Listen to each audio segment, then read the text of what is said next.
Hi everyone, welcome to our channel The Agnis and you are watching the video series on English Grammar. So English Grammar में हमारा 10th chapter चल रहा है जिसके already 5 part हम लोग कर चुके हैं. आई होप इस पार्ट को देखने से पहले आप वो पहले देख लीजिए ताकि आपको कॉन्सेप्ट अच्छे से क्लियर. सो आज की क्लास में हम करने वाले हैं सिंपल प्रेजेंट टेंस के पॉजिटिव सेंटेंसेस को किस तरह से हिंदी से इंग्लिश में ट्रांसलेट किया जाता है. तो चलिए students, without wasting any time शुरू करते हैं अपना part. And please don't forget to like, share and subscribe this channel with your friends. Let's get started. तो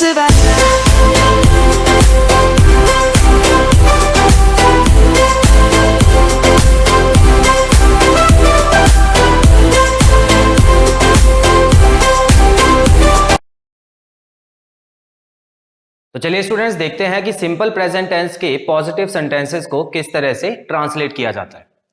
याद रखिएगा, आज जो हम करने वाले हैं सिर्फ पॉजिटिव सेंटेंसेस हैं.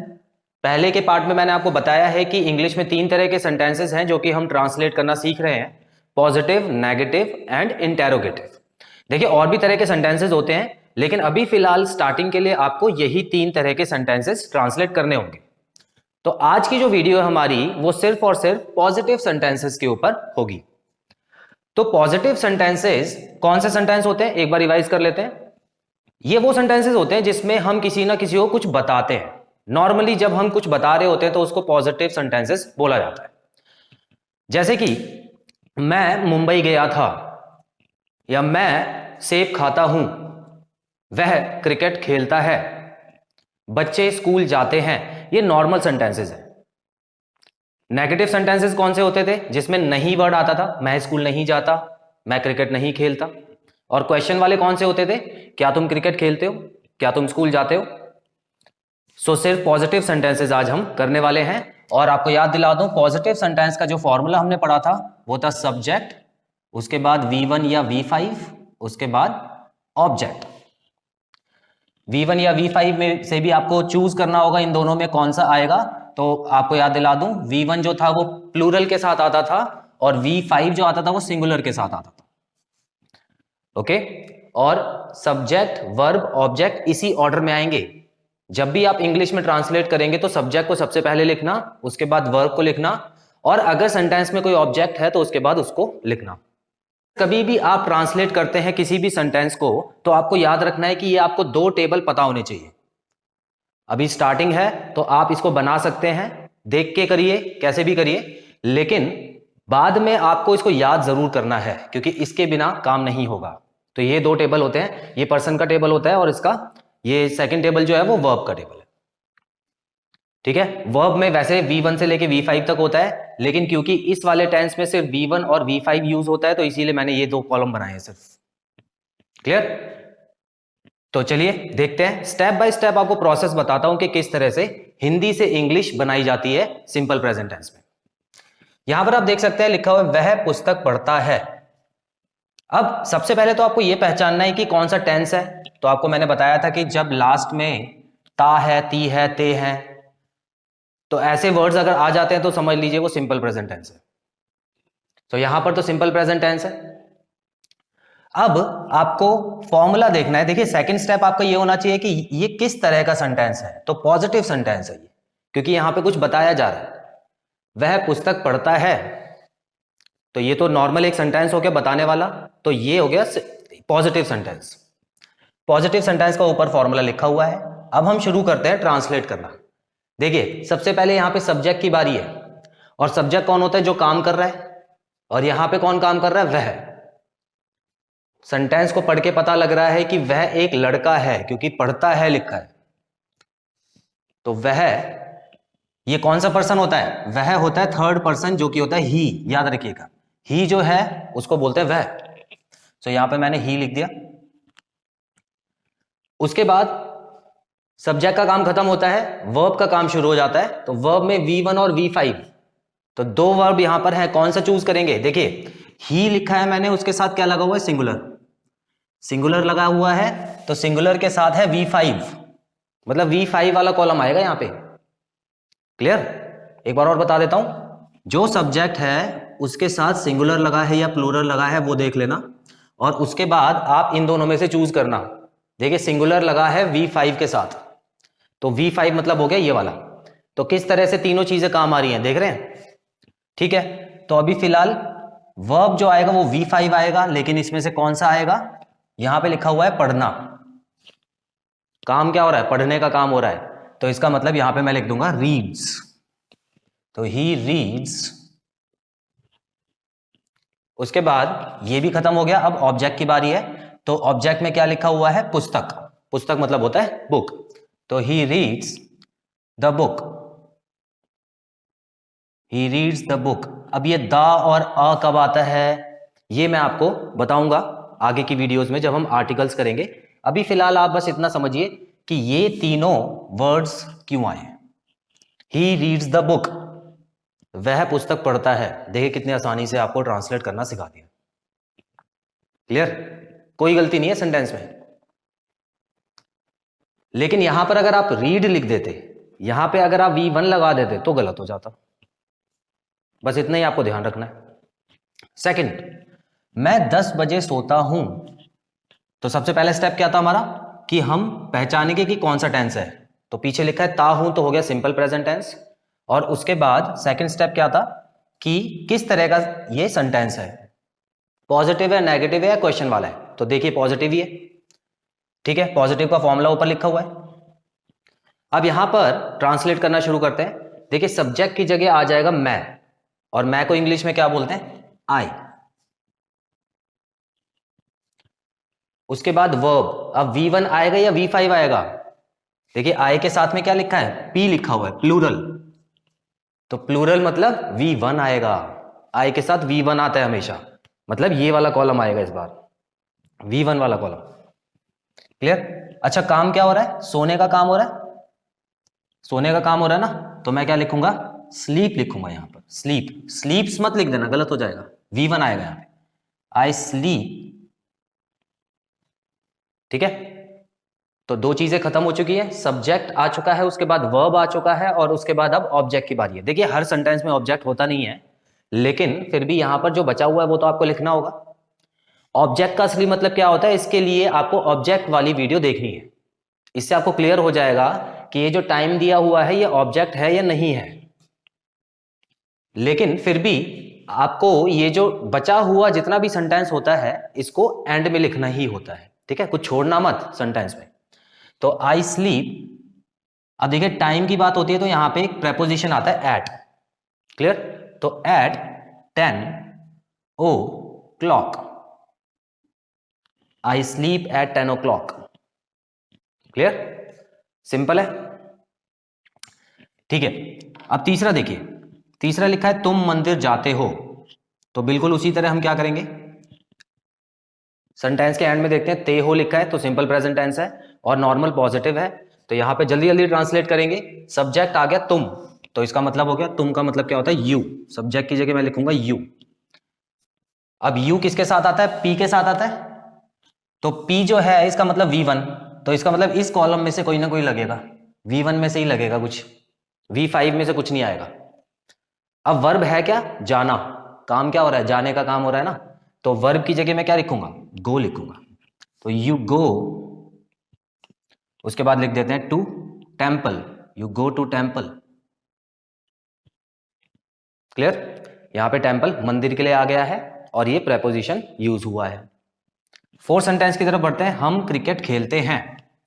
अब हम की जगह क्या आ जाता है, हम की जगह वी आ जाता है, और वी के साथ क्या है, पी, तो प्लूरल आ गया यहां पर भी, देखिए प्लूरल आ गया, तो प्लूरल में क्या हो गया, V1 लगाएंगे, मतलब इस वाले कॉलम में से लगाएंगे, इस वाले कॉलम में से, ठीक है। तो खेलने की बात हो रही है, तो V1 क्या हो गया, प्ले, प्ले हो गया V1, तो यहां पर आप लिखेंगे वी प्ले।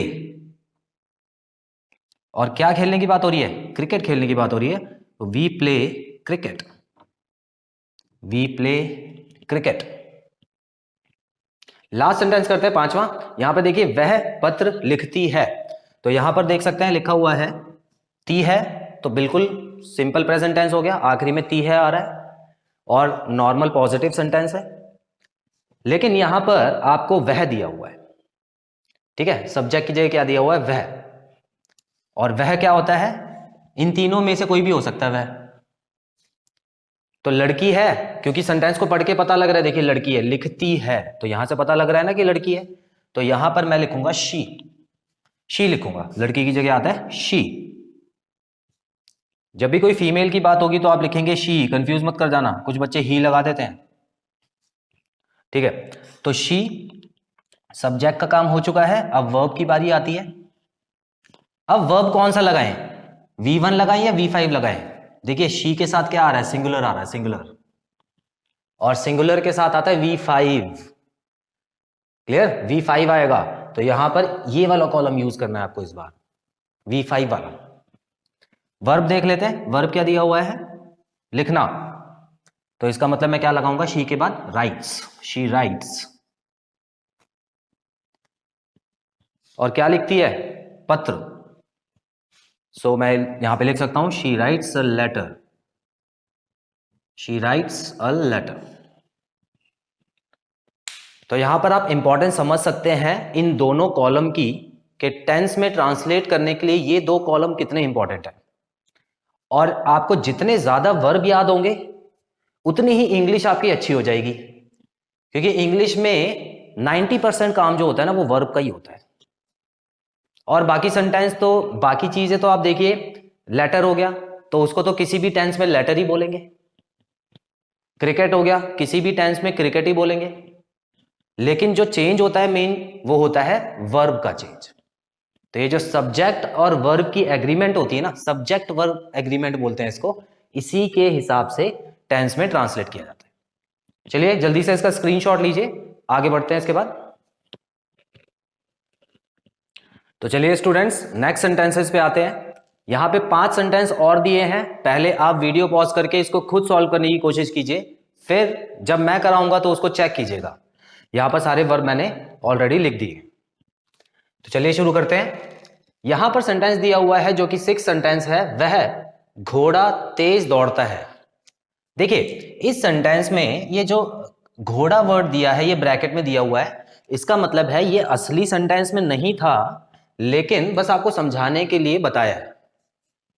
असली सेंटेंस था वह तेज दौड़ता है, मतलब पहले सेंटेंस में घोड़े की बात हुई होगी, उसके बाद उसकी क्वालिटीज जब बताई जा रही है तो उसमें बताया होगा कि वह घोड़ा तेज दौड़ता है या वह तेज दौड़ता है। तो हम मान के चलेंगे ये जो घोड़ा है सिर्फ हमको समझाने के लिए दिया हुआ है, हम इसकी ट्रांसलेशन नहीं करेंगे, इस वर्ड की ट्रांसलेशन ना करके सिर्फ वह की ट्रांसलेशन करेंगे। क्लियर? तो अब देखिए यहां पे वह आ रहा है, और अभी अभी मैंने आपको बताया था जो वह होता है इन तीनों में से होता है, लेकिन यहां पर जो घोड़ा है उसको हम इट मान के चलेंगे। घोड़े के लिए हम यूज करेंगे इट, क्योंकि यह एक जानवर है। इट कहां पे यूज होता है, इट ऐसी जगह यूज होता है जहां पर हमको मेल या फीमेल का पता ना चले, या मेल और फीमेल होना इंपॉर्टेंट ना हो। अब जैसे छोटे बच्चे होते हैं, छोटे बच्चे देखिए लड़का है या लड़की है इतना इंपॉर्टेंट नहीं होता जानना, बस देखने में क्यूट लग रहा है, छोटा है तो अच्छा लगता है, तो इसके लिए हम यहां पे इट यूज कर देंगे, ही और शी लगाने की जरूरत ही नहीं है। उसी तरह कोई जानवर है, दूर से कोई जानवर दिख रहा है हमको, तो यहां पर भी हमारे लिए ये जरूरी नहीं है जानना कि वो मेल है या फीमेल है, तो इसीलिए जानवरों के आगे भी हम लोग इट का यूज करते हैं, उनकी नाम की जगह ज्यादातर हम इट लगाते हैं। ही और शी जब बहुत ज्यादा पर्टिकुलरली आपको बताना है कि वो जानवर मेल है या फीमेल है, तभी ही और शी लगाइएगा। गलत कुछ नहीं है, गलत आप ये तीनों में से कुछ भी कर दो तो भी कोई गलती नहीं होगी वहां पे आपकी, क्लियर, लेकिन ज्यादातर इट लगाइएगा तो बेटर होता है। ठीक है, तो हम यहां पर इट यूज करते हैं। ठीक है, हॉर्स तो हमको लिखना नहीं है क्योंकि ये ब्रैकेट में दिया हुआ है, तो इट के बाद देखिए ये आगे सब्जेक्ट, उसके बाद V1 आएगा या V5 आएगा। देखिए सिंगुलर है, सिंगुलर के साथ क्या आता है, V5 आएगा। क्लियर, तो V5 मतलब ये वाला कॉलम यूज करना है, और ये वाला कॉलम यहां पे लिखा है दौड़ना। ठीक है, दौड़ता है तो वर्ब क्या हो गया, दौड़ना।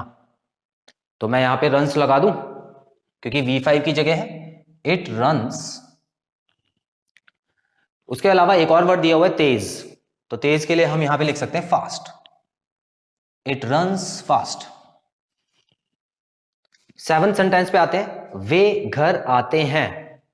देखिए स्टूडेंट्स इस बार सेंटेंस में वह ना देके वे दिया हुआ है, और वे किसके लिए यूज होता था, दे के लिए यूज होता था।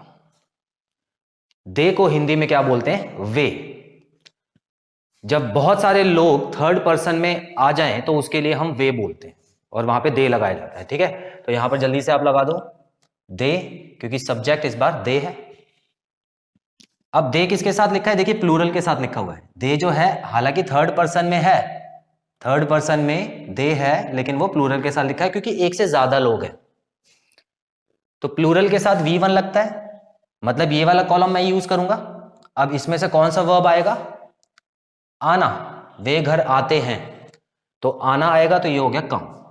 तो दे कम घर, they come to home,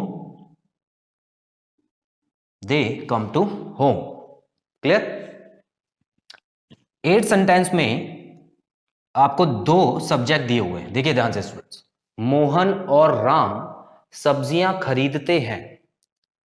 clear?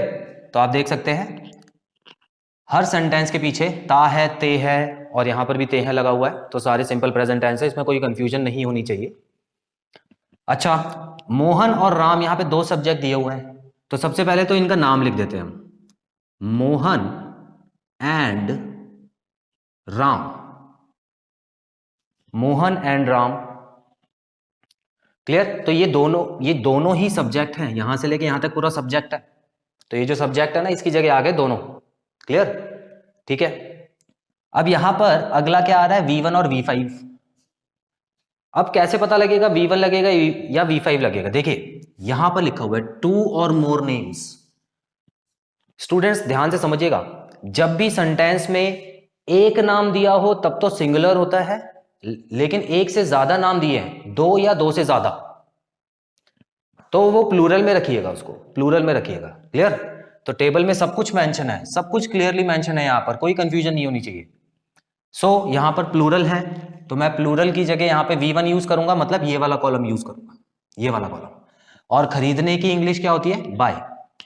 Ram, Mohan and Ram buy सब्जियों को क्या बोलते हैं बताइए आपको? वेजिटेबल्स। वेजिटेबल्स। यहां पे एक से ज्यादा सब्जी है, तो इसीलिए यहां पे वेजिटेबल्स यूज करना।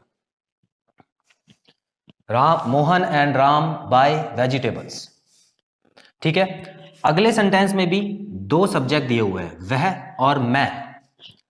वह और मैं पेड़ काटते हैं। सो स्टूडेंट्स यहां पर आप देख सकते हैं, वह जो लिखा हुआ है यहां पर ही, शी, इट, इन तीनों को वह बोला जाता है। अभी मान लेते हैं कि वह एक लड़का है। देखिए सेंटेंस से पता नहीं लग रहा, अगर लड़की होती तब भी मैं यही बोलता वह और मैं पेड़ काटते हैं, और लड़का होता तब भी यही होता कि वह और मैं पेड़ काटते हैं। तो यहां पर अभी मैं मान के चल रहा हूं कि ये एक लड़का है। ठीक है, तो वह और मैं पेड़ काटते हैं, तो वह के लिए मैं ही लगा दूंगा, एंड आई, मैं की जगह क्या आता है? आई। तो यहां पर भी दो लोग आ गए ना, देखिए एक ही है और एक आई है। अब यहां पर आपको ये चीज समझनी है स्टूडेंट, देखिए ही जो है, ही तो आता है सिंगुलर में, ही सिंगुलर में आता है, और आई जो है वो आता है प्लूरल में। ठीक है, अब कौन सा लगाएं, क्योंकि यहां तो दोनों आ गए। तो स्टूडेंट्स याद रखिएगा, यहां पर आई के हिसाब से लगाएंगे हम लोग, क्योंकि बाद में क्या आ रहा है? आई आ रहा है ना, तो आई के हिसाब से हम लोग लगाते हैं। अच्छा, यहां पर इससे भी पहले मैं आपको रूल बताना चाहता हूं। एक सिंपल सा रूल है, उसको ध्यान से समझिएगा। जब भी अगर आपको सेंटेंस में कोई भी सेकंड, देखिए फर्स्ट पर्सन, सेकंड पर्सन और थर्ड पर्सन एक साथ दे दिए हों, फर्स्ट पर्सन, सेकंड पर्सन और थर्ड पर्सन एक साथ दे दिए हों, ठीक है, तो हमेशा आप इसको है ना 2 3 1 के ऑर्डर में लगाना। 2 3 1 के ऑर्डर में, इसका मतलब है सेकंड पर्सन सबसे पहले लगाना, थर्ड पर्सन उसके बाद में लगाना, और फर्स्ट पर्सन यानी कि खुद को सबसे एंड में लगाना। ये रूल होता है इंग्लिश का। दोबारा बताता हूं, कभी भी तीनों पर्सन अगर आपको साथ में दे दिए, मतलब एक ही सेंटेंस में आई भी दिया हुआ है, यू भी दिया हुआ है और ही भी दिया हुआ है, तो आपको इस ऑर्डर में पर्सन्स को अरेंज करना है। तो सबसे पहले आप लगाना सेकंड पर्सन जो कि होता है यू, थर्ड पर्सन ही, और उसके बाद फर्स्ट पर्सन लगाना and I. You he and I लिखना। अगर यहां पे आई यू एंड ही लिख दोगे तो गलत हो जाएगी इंग्लिश। इसमें भी इंग्लिश का रूल है, क्लियर? इस रूल के बारे में आपको डिटेल में बाद में बताऊंगा एक अलग वीडियो में, लेकिन फिलहाल के लिए आप बस इतना याद रखिए, कभी भी कोई सेंटेंस में ऐसे पर्सन आ जाते हैं अलग अलग, तो आपको उसमें आई को एंड में रखना है, उसके पहले थर्ड पर्सन और सबसे पहले आना चाहिए सेकंड पर्सन, क्लियर? तो यहां पर भी देखिए, ये वह जो है ये कौन सा पर्सन है? थर्ड पर्सन है, और मैं जो है ये फर्स्ट पर्सन है। थर्ड पर्सन और फर्स्ट पर्सन, तो ये अब देखिए यहां पे सेकंड पर्सन नहीं है। अगर कोई पर्सन इसमें से नहीं होता तो आप फिर भी रूल को फॉलो करोगे। कहने का मतलब है सेकंड नहीं है तो यहाँ पे 3 और 1 का रूल फॉलो होगा, तो इसका मतलब थर्ड पर्सन पहले है और फर्स्ट पर्सन बाद में है। तो इसी तरह अरेंज करना हमेशा, हमेशा, मतलब जब भी इंग्लिश आप लिखोगे पढ़ोगे आप खुद देख लेना, नोटिस कर लेना कि कहीं भी अगर 2 तरह के पर्सन लिखे हैं तो इसी ऑर्डर में लिखे होंगे। ठीक है, आगे बढ़ते हैं। तो यहाँ पे ही एंड आई, तो इस रूल के हिसाब से तो आई हमेशा बाद में ही आएगा, आई हमेशा बाद में आएगा ना, कभी ही तो यहां पे आएगा नहीं, क्लियर? तो याद रखना कि यहां पे 2 लोग हो चुके हैं तो इस वजह से प्लूरल का यूज किया जा रहा है। देखिए 2 लोग हो चुके हैं ना, ही एंड आई, तो इसीलिए मैं प्लूरल लगाऊंगा, एक से ज्यादा हो चुके हैं तो मैं यहां पर यूज करूंगा V1। क्या यूज करूंगा? V1 यूज करूंगा, मतलब ये वाला कॉलम। ठीक है, काम क्या हो रहा है? काटने का काम हो रहा है, तो यहां पे कट लगा देंगे, कट। और क्या काट रहे हैं? The tree, he and I cut the tree, clear? तो ये इसको इंपॉर्टेंट लगा लो, यहां पे इंपॉर्टेंट सेंटेंस है। 10th सेंटेंस में लिखा है बच्चे यहां खाते हैं, बच्चे यहां खाते हैं, क्लियर? तो काम कौन कर रहा है? बच्चे। और बच्चे को क्या बोलते हैं? देखो बच्चे एक से ज्यादा हैं, चिल्ड्रन लगाना, चिल्ड्रन, चिल्ड्रन। यहां पर एक और इंपॉर्टेंट चीज सुन लो, चिल्ड्रन जो होता है वो पहले से ही प्लूरल होता है, चिल्ड्रंस कुछ नहीं होता, ठीक है?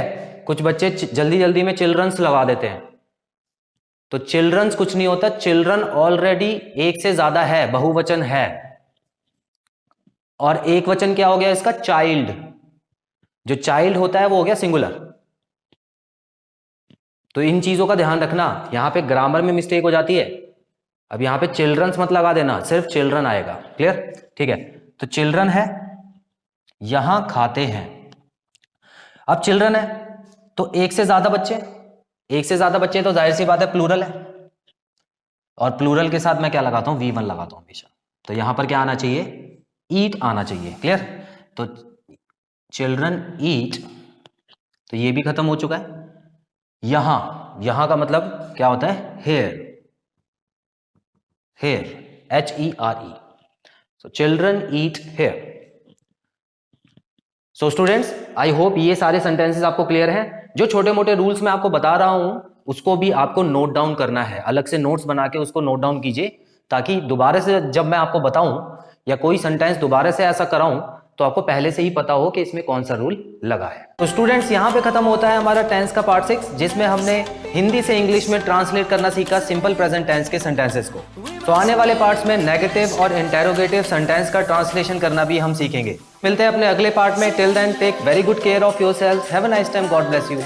Bye bye. Light is gonna come.